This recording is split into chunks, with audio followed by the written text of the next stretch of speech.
Guys, so in today's video, I'm interviewing Ouga, aka Moroccan Glamour. Ouga is a corporate woman and at the same time she has a YouTube channel. She's been doing videos around beauty and lifestyle for more than 6 years. So in today's interview, Ouga is going to be telling us all about her career, how she manages her life as a career woman and as a YouTuber, but also how she quit her comfort zone and secure job back in Morocco to go to the unknown in Europe. This is an interview full of life lessons. I hope you will enjoy them. Thank you so much, Ouga, for being here with us today. It's a pleasure. So, Ouga, you are such a successful career woman and a successful YouTuber. How do you manage to live both lives at the same time and be successful at both of them? I think it's about setting boundaries and also knowing when to prioritize each. So for me, for instance, I have always decided that YouTube would be a nice hobby to have, but my career always takes precedence because if you cannot afford the lifestyle that you put on YouTube, then you become not as genuine as people would want you to be. So if you have a certain following, it's probably because people are interested in what you project. And for me, being able to live the lifestyle that I was projecting was part of it. So my career is always number one. And whenever I feel like I cannot put enough content on YouTube, it will take a second stage. But I also try to just organize myself so that, for example, on weekends, I will be doing a bit of filming, or if I know that I'm going to be busy for weeks at a time, then instead of just sitting down and filming, I just turn to vlogs, and that's usually doesn't take much time. Now, I remember probably the last time we saw each other, it was at a supermarket in Casablanca, and you were telling me you were sorting out your visa stuff. Mm-hmm. And I didn't know that you were actually leaving Morocco for good. Mm-hmm. So, what happened? Like, how did you decide to leave your job back then, leave the country, and move to the unknown? So at the time when we met, I was at a multinational and I had a regional job. So what happened is I was already covering a very large area. So I had North and West Africa, and I was also supporting on Central and Eastern Europe. What that meant is that I had reached a level of seniority where I had just become too expensive for the market. I didn't want to do what I was doing anymore, but if I were to leave, I wouldn't be able to find a job at the same level. So it was almost I was expert in my field. I did not, because I had reached a certain level of expertise, I wouldn't be able to do that just in Morocco. There wasn't a company big enough in Morocco for me to do what I was doing. And at the same time, if I wanted to do something different, my earnings would have been just unjustified for somebody at the time who was 30 or less than 30 years old. So it just felt that it was the right move for me because I had exhausted all the options that I had in the country to just go and start fresh, start over and see how it's all going to work. It's just it was a jump into the unknown. I had no idea what I was doing, but it was either that or just stall in my country. So sometimes it's worth taking that risk. Did you have any particular signs that this was the right thing for you, that you needed to do it, to leave the job that you had, the your comfort zone, your security, and go to Europe? Did you have any particular signs that it was the right moment for you to do that? For me, the sign is that you get kicked out. The thing is, every time that I did a big change, it's because I literally felt like I was being pushed out of the door. So I had reached a point where it felt that my job environment was toxic. I had a lot of things to do. I had even, there was a period of time where I was doing the equivalent of 3 FTEs, full-time employees, with the salary of one. It also just deteriorated. So once you see that you feel like you're being pushed out of the door, then it's the time to actually get out. Oh, okay. Okay, wow, that's interesting. How did you leave all that experience, like being on your own, making that decision on your own? Did you have any support around you? Did you have any mentors or people that you look up to that advised you through that, that phase? Actually, no, which is one of the sad things. I did not really have support going through that, so I just packed my stuff and I left with two suitcases. And I stayed at a hotel for the first few weeks until one day I ended up finding an apartment by myself and going there. For the first 3 months, I was not paid because I'm Moroccan, so I did not have an international bank account, and no bank wanted to open an account until I had an apartment. So it was more of a chicken and egg kind of thing. So I was stuck, and all the money that I had from Morocco just ran out. And I remember one day I had only €7 left, and it was that moment when I was deciding, do I want to have lunch or do I want to just skip it? So it was pretty tough. Not everybody has a support system, so you just have to tough it out there, and eventually it works out. Yeah. Did it take you a long time to actually find the right opportunity for you, or did it go pretty much smoothly? So the thing in Brussels, in my head it went fast, but then when I had uploaded a video on my YouTube channel where I actually looked at the December entry of my journal for the past 6 years. So from 2012 up until this year, I was looking at what I had written in in December of each year, and I realized that it was 2 years of work. I had decided to go to Brussels, but it took me 2 years to actually, from the moment I first wrote about it in my journal to the moment I actually was there. And I didn't realize it until about 2 weeks ago when I was doing that video, because I never looked back at my journal. So it was quite interesting to see that it wasn't as fast as I thought it was. That's interesting you're talking about writing in the journal. What other habits do you have in your daily routine that actually help you be the best that you can be and be successful at your work and in YouTube? For me, it's to know what is important and what is just optional. And so I have days where I will work 18 hours a day for many days at a time. A lot of people complain that they go to work at 9 and finish at 7 p.m. and they think that it's too much, whereas I go to work at 8 and finish at 2 a.m., which means that I get 4 hours of sleep at best. So I know that when you are in a very high intensity job, you cannot have it all. So you have two things. Either you find another way of getting things done. So if it comes to cooking, if it comes to doing anything, if you have the means, you outsource it. And I have developed that idea of it's okay to outsource things. That's what money is for, rather than having the whole fighter mode of, yeah, you have to do it all. You have to be successful at your career, have the hobbies, have a clean house, eat healthy, and cook it from scratch. So whenever I can throw money at something, I do it. If I cannot afford it, then that means I will have to lower my standard and be fine with that decision. So if you don't clean your house every single day, either you pay somebody to do it or you just accept the fact that you will do it 3 times a week, or 2 times a week, or once every month, let's say, if you have the lifestyle that demands this. So I think it's about knowing what is a priority and what is not, and finding a way to get around it.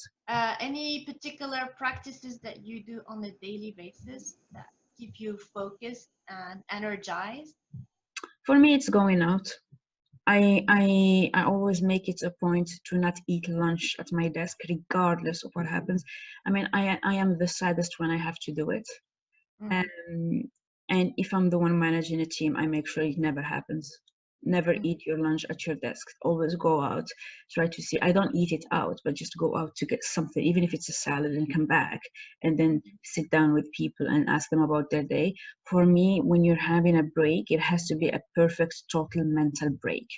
I don't mhm. do the whole eating while trying to do something in parallel, because you don't do either in the right way. So you do half. Yeah, absolutely.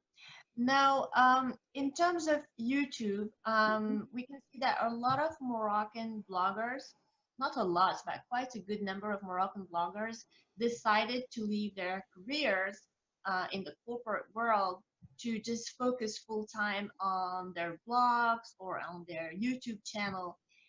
Has this idea ever crossed your mind? Did you ever think that probably you could just leave your corporate job and then move to YouTube full time? No, I don't think of myself as a product reviewer. I think there is something very delicate in a situation. You are in a very fragile situation when you depend on a brand to actually give you a product to be able to survive. The thing is, a brand will never do a campaign with just you. So they will have 15 other bloggers lined up, and every one of these bloggers will take the same photo with that perfume or that shampoo, etc. And it just feels like you're essentially a billboard. And so I feel that's one, that dependency on brands for having my lifestyle is something that is too precarious for me. I'd rather be able to afford to buy whatever I want whenever I want than wait for somebody to give me something. And the second thing is just you never get to enjoy anything because you get to go to, for example, if you get make it big, you get to go to hotels and trips and things like that, but it's a work trip, so you always have to take pictures of your food, of your hotel room, and the content, and you actually don't enjoy it. Whereas right next to you there is somebody who actually paid for that hotel room. They have no obligation to post anything on social media, and they're actually enjoying it. So I'd rather be that person enjoying the thing, and when I choose to, I can post something, but I'd rather be able to afford it than actually depend on it. I actually see you very active on YouTube, but not very much on other social media. Am I Mm-hmm. wrong? You are? I The thing is that on YouTube, I that's what I've always been doing. I post on Instagram a bit, but the thing is, again, because I'm not paid to do this, I'd rather go when I go to a nice restaurant. I'd rather enjoy the people I'm with. And I also have this rule. It's part of the things that keep my sanity is that I have no phones. If I am at a restaurant and I'm eating with someone, I don't use my phone. It stays in the bag. And for me, it's common decency to look the person you're talking to rather than just have them wait for the food until it's cold because you're taking 36 snaps of something you didn't even eat so that you can post it 3 days later so you have content. So I'd rather actually enjoy the life as it is, which means that I go to nice places and just choose not to take pictures because I'm living the moment. Yeah. So what do you get out of making videos that you don't find in other social media like Instagram and Facebook? What do you get really out of YouTube? For me, it's more the candid message that you share. And for me, the reason why I even started YouTube was because I was a big consumer of YouTube, but I just didn't find the content that I wanted to see. And so for me, it was just very disheartening to see that a lot of the you couldn't have somebody who would at the same time be successful and like their lipstick. And that for me was a balance that should exist because it should reflect a lot of people, and I cannot relate to somebody who lives off of applying and swatching lipsticks, but I can definitely relate to somebody who's a lawyer or a consultant or a doctor who actually has a very high successful lifestyle but also enjoys their beauty stuff. And that for me is something I didn't find, so I decided to fill that void. So throughout your career as a YouTuber and a corporate lady, what is the biggest lesson that you learned? mm, Learn to set the boundaries. Sometimes, because people see you a lot in a specific context, they think that they know you, whereas every one of these contexts, YouTube is one part of who you are, your career is one part of who you are, your family life is one part of who you are. Somebody, depending on in what angle they have come across you, might think that that one facet that they have seen is the whole of you, and that is not true. So just, it's always important to set the boundaries. So for me, that would be if somebody on YouTube is trying to intervene in my career or trying to get too nosy in my job or things like that, and then I just stop it because I find it extremely disrespectful. The fact that I film videos in my living room, the fact that I show you me wearing makeup and putting on skincare and things like that, does not mean that you have the right to go and comment about my work. Same thing, if I am in a professional setting and I'm at a client's setting, then I am at the top of my game. And I will not accept that somebody comes and asks me for advice about a lipstick while I am there running the business. So setting boundaries, I think, is very important. Mm-hmm. Yeah. Now, is there any particular book, just to wrap this up, that actually impacted your life? The book that you go back to like every time you need some inspiration or you need some motivation? Is there any particular title that actually helped Um, there is one book, but I do not go back to it just because I have it etched in my head. you? Uh, Okay. but it's one of those books that, so I do have mentees, and every one of my mentees gets one or two books. It's kind of part of the deal. If you're a mentee, you will have to do some reading. But one book that I give to my women mentees, and I don't really have many, it's called Nice Girls Don't Get the Corner Office. So that's the title. And it just tells you about all the little ways in which society has some expectations of women, and by which you do certain things such that you never get to the position of power just because of how you come across, the way you dress, the way you speak, the little things like how women actually tilt their head and smile, the way where women have a very fine voice and things like that. And so I remember the first time I read that book, it was just a wake up call. And so one of the things it taught me is to never make coffee for people. One small thing, just because you can do it because you're nice, but then when you are in an industry where you're the only woman, then you're no longer doing it because you're nice, you do it because you're the woman. And it just reinforces that situation of, okay, you are the woman in the room, so you are probably the least competent, or never taking notes for somebody in the meeting. So I have very bad handwriting on purpose. I'm never going to take the notes in a meeting because that makes me look more junior than I am. Things like that. So nice girls don't get the corner office. Awesome. Thank you so much, Uga, for this recommendation, for this chat. That was really inspiring. And I hope it's going to actually help women, particularly, to wake up and really acknowledge the boss that they're in them, right? Mm-hmm. All right. Where can we find you, Uga? So I'm on YouTube. It's Ouga, just Ouga. That's the name of my channel. I'm also on Instagram on Ouga Official. And then I have a Facebook page, but I'm not super active there. Okay, well, check her out on YouTube, definitely for future beauty and lifestyle videos. Thank you again so much, Uga. Very good luck with your career, and hopefully I'll see you in London or Paris. Who knows? London. Or Casablanca even.